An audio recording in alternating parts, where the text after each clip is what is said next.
सामने हर मैच में होगा जोशो जुनून और जश्न।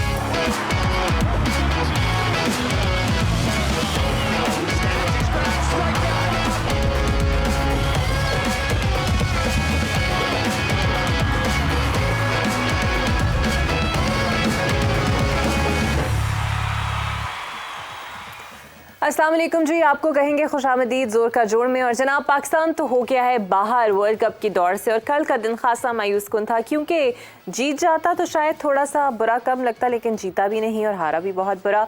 लेकिन अब चूंकि वर्ल्ड कप के मैचेस अब सेमीफाइनल की टीमें सामने आ चुकी हैं, तो आज जो सबसे टॉप पे टीम है सेमीफाइनल्स खेलने वाली इंडिया, उसका मैच जनाब चल रहा है नीदरलैंड से। अब तक 223 रन 3 खिलाड़ी आउट पर इंडिया बना चुका है। तो हाफिज साहब मेरे साथ मौजूद है। हाफिज साहब, आज तो वैसे प्रैक्टिस मैच ही है इंडिया का। नवा मैच है उनका इस वर्ल्ड कप में, और 8 मैचेस वो जीत कर यहाँ तक पहुँचे हैं। और आज भी जिस अंदाज में उन्होंने अपनी इनिंग्स का आगाज़ किया है शुभमन गिल ने और रोहित शर्मा ने, तो उससे ये लगा नहीं कि वो किसी भी तरह से इस टीम को दूसरी टीमों से मुख्तलिफ या हल्का ले रहे हैं, या ये मैच को उतना ज़्यादा संजीदा नहीं ले रहे हैं। उसी संजीदगी के साथ, उसी अंदाज़ के साथ जिस अंदाज़ में उन दोनों ने ये बहसीत ओपनर वर्ल्ड कप खेला है, उसी अंदाज़ के साथ उन्होंने अपनी बैटिंग का आगाज़ किया। और अगर हम अभी जो 5-6 मैचेस अगर इनके देखते हैं ना, तो पहले 10 ओवर्स में कि जो पावर प्ले है पहले, उसमें इन्होंने 3 मैचेस में मेरा ख्याल 90 से ज़्यादा रन स्कोर किए हैं। तो आप यहीं से उनकी हिकमत अमली का और उनकी अथॉरिटी का अंदाज़ा कर सकते हैं। तीनों ही हाफ सेंचुरीज क्रॉस कर चुके हैं। हाँ, ठीक है।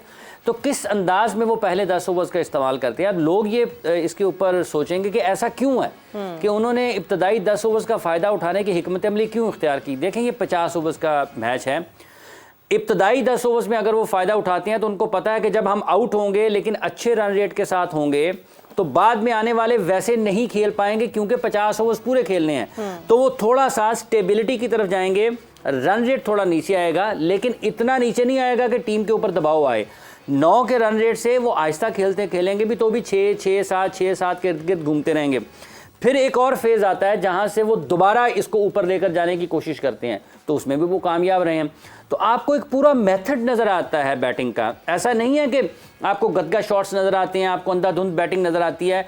एक प्रॉपर क्रिकेटिंग शॉट्स नज़र आते हैं, जिसमें उनको आपको शॉट्स की रेंज नज़र आती है, जिसमें आपको स्किल सेट्स जो हैं, जो सलाहियत है बैटिंग की, वो नज़र आती है। उन्होंने अपनी बैटिंग को इस तरीके से प्रमोट किया है, अपनी बैटिंग का मायार वो मुकर्रर किया है जिसको देखकर नौजवान बल्लेबाज वैसा ही खेलने की कोशिश करते हैं। हमारे यहाँ पर बदकिस्मती है कि हम इम्पैक्ट के नाम के ऊपर, इंटेंट के नाम के ऊपर 20-20, 25-25 रन की इनिंग्स को फोकियत देते हैं, और 2 छक्कों के ऊपर खिलाड़ी को बहुत बड़ा समझ लेते हैं। देखें, वो भी छक्के लगाते हैं, बाउंड्रीज वो भी निकालते हैं, लेकिन उनका जो मेथड है बाउंड्रीज निकालने का, जो तरीकाकार, अगर आप उसको देखें, और ये सारे, ये दुनिया में और भी हैं। देखें, क्विंटन डिकॉक भी तेज खेले, डेविड वार्नर भी तेज खेले, राचन रविंद्रा, डेविन कॉनवॉय भी तेज खेले, वहीं पर भारत के बल्लेबाज भी तेज खेले। तो आपको इन सब की शॉट्स में या इनकी सेंचुरीज में या इनके बड़े रन में एक चीज़ का मुश्तरक नजर आती है, एक कदर मुश्तरक है, और वो ये है कि इनके पास शॉट्स की रेंज है। ये अंधाधुंध नहीं खेलते हैं, ये अच्छे बॉल्स को भी बाउंड्री निकालते हैं, ये अच्छे बॉल की रिस्पेक्ट भी करते हैं। ये ऐसा नहीं है कि बस आए हैं और एक ही अंदाज से खेलते चले जा रहे हैं। यही वजह है वो कामयाब हैं, यही वजह है कि वो मुसलसल रन्स करते हैं, क्योंकि उनको रन्स निकालने के लिए कुछ बहुत ज़्यादा उछल, बॉलिंग भी शानदार है। उसमें भी चीज़ है। अगर आप उनकी बॉलिंग की बात करते हैं ना, उसमें भी आपको बेसिक्स नज़र आती हैं। अगर आप बेसिक्स के ऊपर नहीं होंगे तो आपकी जो तवीलुल मुद्दती कामयाबियां हैं ना, वो नहीं मिल सकती हैं। इन्होंने भी तो बोतलें रख के खेलने की कोशिश, मतलब अब पछतावे से क्या हो, जब चिड़ियाँ चुकी खेत, आप बिल्कुल आखिर में जाके वो काम करते हैं। लेकिन वो ये आप कर सकते हैं कि मुख्तसर वक्त के लिए, लेकिन अगर आपको लंबे तौर पर कामयाबी की ज़रूरत है तो आपकी बेसिक्स ठीक होनी चाहिए। उनके बैट्समैनों की भी बेसिक्स ठीक है। सर कहाँ से बेसिक्स ठीक करेंगे? यहाँ तो आवे का आवा ही बिगड़ा हुआ है, जहाँ से पकड़ेंगे वहाँ से तबाही नजर आ रही है। ज़ंजानी साहब हमारे साथ मौजूद है। Welcome to the show Zanjani साहब। सो आज किस टीम को सर मजबूत देख रहे हैं? वैसे तो अपेरेंटली तो ऑब्वियसली इंडिया ही लग रही है। जी, बहुत शुक्रिया आपका। आज इंडिया का और नीदरलैंड्स का मैच जो हो रहा है, आज India as a country name अगर देखें तो उसकी पावर काफ़ी ज़्यादा नज़र आ रही है। नीदरलैंड्स जो है नंबर 3 वीक नज़र आ रहा है उसके मुकाबले में। और बिल्कुल इंडिया जो है वो आज जीता हुआ दिखाई दे रहा है, मुमकिनात में यही नज़र आ रहा है। एज अ कैप्टन भी अगर मैं देखूं तो थोड़े से रोहित शर्मा जो हैं वो वीक हैं बनिस्बत नीदरलैंड्स के कैप्टन के, लेकिन ओवरऑल टीम के मुताबिक अगर देखें तो इंडिया जीत सकता है। और इंडिया के वैसे तो पहले 3 जो खिलाड़ी खेलने आए सबने ही बड़े अच्छे स्कोर किए, 61, 51 एंड 51। रोहित को बहसीत कप्तान भी आप काफ़ी मजबूत देख रहे हैं। बिल्कुल, रोहित शर्मा बहसीत कैप्टन जो हैं जब बॉलिंग में आएंगे तब थोड़े से वीक या कमज़ोर नज़र आते हैं, और ओवरऑल डे जो है वो आज इंडिया के डे बहरहाल दिखाई देगा। As a captain Rohit Sharma strong हैं। जब से ये टूर्नामेंट शुरू हुआ आप देख रहे हैं कि नाकाबिले शिकस्त वो रहे हैं, लेकिन सेमीफाइनल के अंदर अब इंडिया का मुकाबला जिस टीम के साथ है वहाँ पे थोड़ी सी खतरे की घंटियाँ ज़रूर बज रही हैं।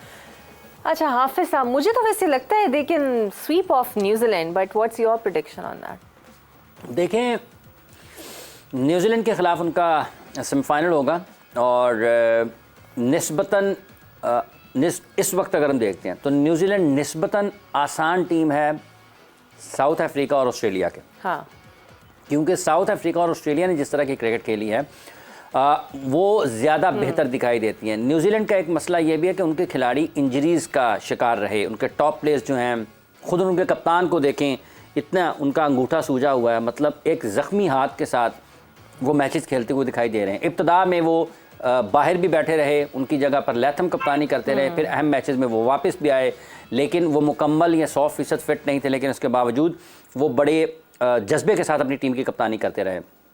न्यूजीलैंड की टीम निस्बतन आसान टीम है उनके वसाइल को देखते हुए साउथ अफ्रीका और ऑस्ट्रेलिया की। इंडिया को जो सबसे बड़ा फ़ायदा हो सकता है, अब चूँकि सेमीफाइनल में है, कोई भी टीम यहाँ से अपने वर्ल्ड कप की फतह से 2 मैचेस की दूरी पर है। न्यूजीलैंड 2 मैच जीते, न्यूजीलैंड वर्ल्ड कप जीतेगा। ऑस्ट्रेलिया जीते, साउथ अफ्रीका जीते, इंडिया जीते, जो भी 2 मैचेस जीतता है वो फातेह आलम है। और इंडिया को फ़ायदा न्यूजीलैंड के ख़िलाफ़ सिर्फ ये हो सकता है कि एक, उनके टॉप प्लेयर्स सारे के सारे बड़ा अच्छा परफॉर्म कर रहे हैं इंडिया के। उनकी जो फास्ट बॉलिंग है या जो उनके बॉलर्स हैं, जो उनकी पूरी की पूरी पेस बॉलिंग अटैक है, जिसमें स्पिनर्स भी शामिल हैं, जिसमें फास्ट बॉलर्स भी शामिल हैं, वो विकेटें लेके दे रहे हैं। उनको इस वर्ल्ड कप में कहीं भी रन ज़्यादा नहीं हुए। उन्होंने 50-50, 60-60, 80, 100 से पहले दुनिया की अच्छी टीमों को इस वर्ल्ड कप में आउट किया है। तो और उसके साथ साथ उनके जो टॉप प्लेयर्स बैटिंग के शोबे में वो भी परफॉर्म करके दिखाई दे रहे हैं।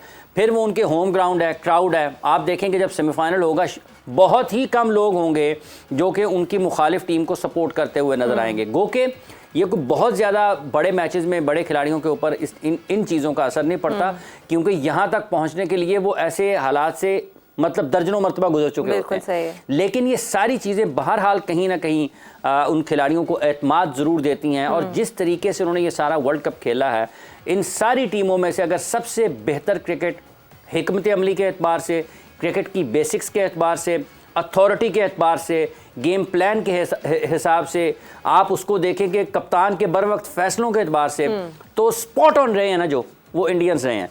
और अब देखना ये है, क्योंकि उनके साथ गुज़िश्ता 8-10 बरस में हम देखते हैं तो नॉकआउट मैचेस की जब भी बारी आती है, इंडिया वहाँ पर उस खेल का मुजाहरा नहीं कर पाता जो वो लीग मैचेस में करते हुए आ रहे हैं। आज भी अगर आप इंडिया चले जाएं, आखिरी मैच वो इस वक्त खेल रहे हैं, तो किसी से भी पूछेंगे ना, किसी से भी पूछ लें, उसको सबसे बड़ा धड़का खतरा यही लगा रहना है कि सेमीफाइनल में क्या होगा, और अगर सेमीफाइनल जीत जाते हैं तो फाइनल में क्या होगा।